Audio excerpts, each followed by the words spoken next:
सपना जी अहमदाबाद से। राधे। पूज्य महाराज जी, राधे राधे। महाराज जी, ये कैसे पता चलेगा कि मुझे जो दुख मिल रहे हैं वो मेरे कर्मों का फल है या भगवान कृपा कर रहे हैं? देखो, है तो कर्मों का ही फल। कोई भी हो, अवश्य में भोक्तव्यम कृतम कर्म शुभाशुभम। समझना, जो हमारे शरीर की रचना हुई वो दो कर्म से हुई, पाप और पुण्य। इसकी रचना, मनुष्य देह की रचना पाप और पुण्य से होती है। देव देह की रचना केवल पुण्य से होती है। यातना देह की रचना जो नरक में होता है, शरीर मिलता है, वो केवल पाप से होती है। अब ये रचना पाप और पुण्य दोनों से हुई है, तो इसको सुख और दुख दोनों मिलेंगे। सुख कौन से? बनावटी माया के। क्या सुख? इतना रुपया, इतना पैसा, इतना पद, इतना भोग सामग्री, परिणामता हाथ में कुछ नहीं। कहां से चलोगे क्या आपके पास? तो वर्तमान जीवन को भोगों में व्यर्थ नष्ट करवा देना इस सुख का फसाव है। वर्तमान भोगों को सत्य मानकर उसके प्रतिकूल अवस्था प्राप्त होना दुख। हम चाहते थे इतना लाभ मिले, इतना घाटा हो गया, दुख। हम चाहते थे जीत जाए, हार गए, तो दुख। तो जो दुख और सुख है वो यहाँ का मृत्यु लोक का माया रचित है, और वो पाप और पुण्य के प्रभाव से प्राप्त होता है, सत्य नहीं है। अब इनको भोगने के लिए ये रचना रची गई है। अब हम भजन शुरू किया, ये हमारी नई खेती है, पर पुराना जो हिसाब इसमें जमा हो चुका है अब भोगना पड़ेगा। 10 वर्ष में ये होगा, 18वें में ये होगा, 25वें में ये होगा, तो वो होगा। अब हम उसको कैसे सहन करें? तो उसको हम प्रसाद रूप में लाते हैं, भाव बदलते हैं कि अब हम तो भगवान की शरण में हैं। अब हमारे कर्मों का फल हमको नहीं, भगवान की कृपा मुझे जैसे चाहे वैसे रखे। अब अगर दुख दिया है तो ये भी भगवान का प्रसाद है। कड़ुआ है तो प्रसाद है, मीठा है तो प्रसाद है। भक्त भाव के द्वारा सहते हैं। तत्वतः वो कर्म का ही फल है। भगवान किसी को दुख नहीं दे सकते, भगवान किसी का अमंगल नहीं कर सकते। ये बिल्कुल बात लिख लो। जैसे सूर्य भगवान को कहा जाए कि तुम्हारी ताकत हो तो अंधेरा करके दिखा दो, तो सूर्य भगवान की ताकत नहीं कि अंधेरा करके दिखावें, क्योंकि जब तक वो रहेंगे तब तक अंधेरा आ ही नहीं सकता। उनके जाने के बाद ही अंधेरा आएगा। ऐसे ही अगर मजाक की, विनोद की भाषा में हम कहें तो भगवान की ताकत ही नहीं कि वो अमंगल कर सके। क्यों? वो उनका ऐसा है ही स्वभाव। जिन्होंने जहर पिलाना चाहा, जिन्होंने मारना चाहा, उन्हें परम पद दिया है।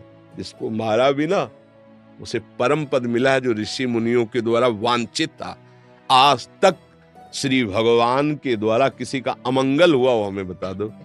मंगल भवन है, अमंगल करने की सामर्थ्य ही नहीं उनमें। सर्व सामर्थ्यशाली भगवान में एक सामर्थ्य नहीं, वो किसी का अमंगल नहीं करते।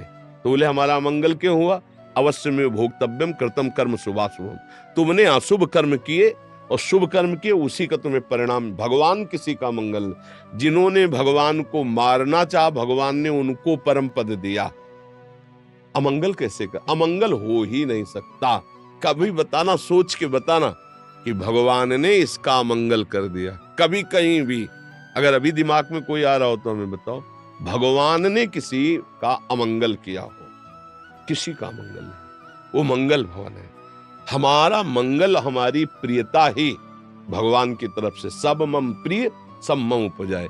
जो प्राणों का पोषण करने के लिए भगवान ने व्यवस्थाएं की, वो गाली देने वाले को भी हो रही। कितने कृपालु हैं, वो किसी का मंगल करते हैं। जो भगवान को गिन गिन कर गालियां देता था शिशुपाल, वो परम पद में गया? नहीं गया। ये जितने भी दैत्य राक्षस सब परम पद में गए। जब राम भगवान अवतार लिए और जब राम रावण का युद्ध हुआ, पूरा युद्ध समाप्त हो गया, तब इंद्र ने अमृत वर्षा की भगवान की आज्ञा से। तो भालू कपि जो थे वो जीवित हो गए, एक भी निशाचर जीवित नहीं हुआ। तो पूछा गया कि प्रभु ये आश्चर्य, अमृत वृष्टि तो दोनों दल में हुई, लेकिन एक भी निशाचर नहीं जिया और भालू कपि सब जीवित हो गए, ऐसा क्या? तो बोले निशाचर सब जीवन मुक्त हो गए, क्योंकि सामने राम जी थे और भालू कपि के सामने राक्षस थे। राक्षसों के सामने राम जी थे। वो मरते समय राम जी को देखा तो परम पद में गए, और इनका मरते समय दर्शन था सामने राक्षसों का, तो अमृत वर्षा हुई और ये जीवित हो गए, एक भी निशाचर जीवित नहीं हुआ, क्योंकि सब परम पद को प्राप्त हुआ। भगवान ने जिसे दंड भी दिया तो वो परम पद में आरूढ़ हुआ, जो बड़े बड़े ऋषि मुनि साधना करके प्राप्त करना चाहते हैं। तो अगर हम भाव से कहते हैं, शरणागत है, कि अब जो भी दुख सुख प्रसाद हो श्री भगवान के द्वारा ही निर्धारित है, क्योंकि हम भगवान की शरण में है, तत्वतः वो कर्म ही है। भगवान किसी को दुख नहीं देते, भगवान सुख समुद्र है, भगवान किसी का मंगल कर ही नहीं सकते। हमारे कर्म ही हमका नाना प्रकार के दुख और अमंगल देते हैं, अन्यथा नहीं।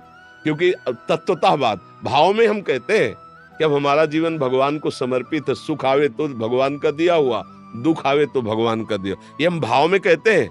लेकिन तत्वतः वो कर्म का फल है, भगवान किसी को दुख दे ही नहीं सकते, कभी किसी को नहीं। आपको कहीं उदाहरण मिले तो हमको भी बताना, भी तो हमें नहीं उदाहरण मिला कि भगवान ने किसी को दुख दिया है। जैसे नहीं कह देते भगवान ने ही तो सबको माया में फंसा रखा है, तो हमें लगता है कि भगवान ने नहीं फंसा रखा, आप फंस गए हो, आप ही ने है। भगवान तुम्हारे सामने आके बोले हैं क्या कि तुम व्यभिचार करो? भगवान बोले थोड़ी तुमसे कि मदिरा पान करो।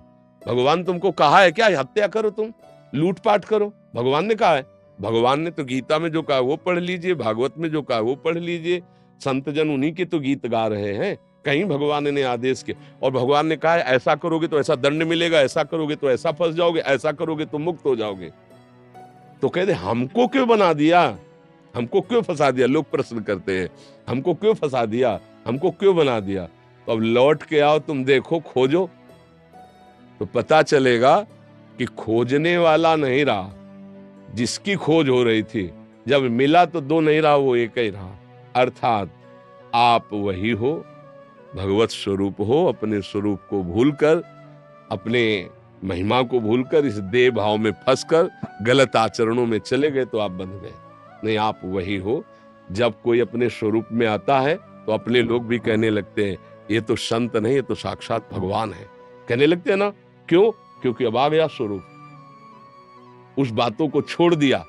जब अपने स्वरूप में आए तो भगवान का अंश तो था ही, वो भगवत स्वरूप हो गया। तो बहुत सावधानी से, हमें भगवान कभी दुख या कभी अमंगल कभी नहीं दे सकते, उनका स्वभाव ऐसा नहीं। इस वीडियो के माध्यम से आपने इतना तो अवश्य ही जान लिया होगा कि आपको जो कष्ट मिल रहे हैं वे आपके कर्मों की देन है, न कि प्रभु द्वारा प्रदत्त कष्ट है।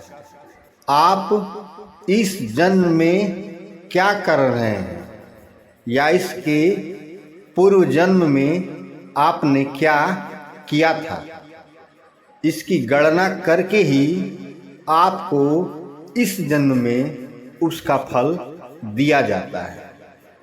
जैसा कि हमारे परम पूज्य गुरुदेव श्री प्रेमानंद महाराज जी ने इस वीडियो के माध्यम से आप सभी भक्त जनों को समझाया है। कुछ दिनों के लिए सुख तो माया के लिए दिखावटी होते हैं कि आप उस गलत कर्म को और करते रहिए। जय श्री राधा वल्लभ।